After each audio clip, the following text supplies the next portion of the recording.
आजोबा असेल, काका असेल, काकू असेल, आई असेल, वडील असेल, या सगळ्यांवरती जबाबदारी असते.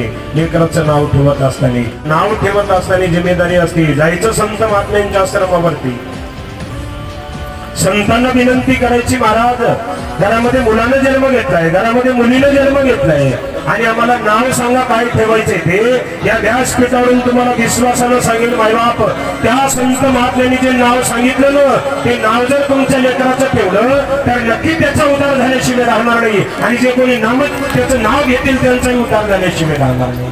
मनमानी नावं ठेवायला लागलो आपण. नाव ठेवायचं संत महात्म्यांचं, नाव ठेवायचं भगवंताचं, नाव ठेवायचं महापुरुषाचं, नाव ठेवायचं संत स्त्रीचं, नाव ठेवायचं साध्वी स्त्रीचं, नाव ठेवायचं पराक्रमी स्त्रीचं. का?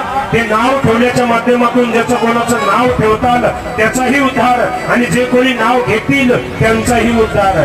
आताचे नाव न सांगितलेले बरे.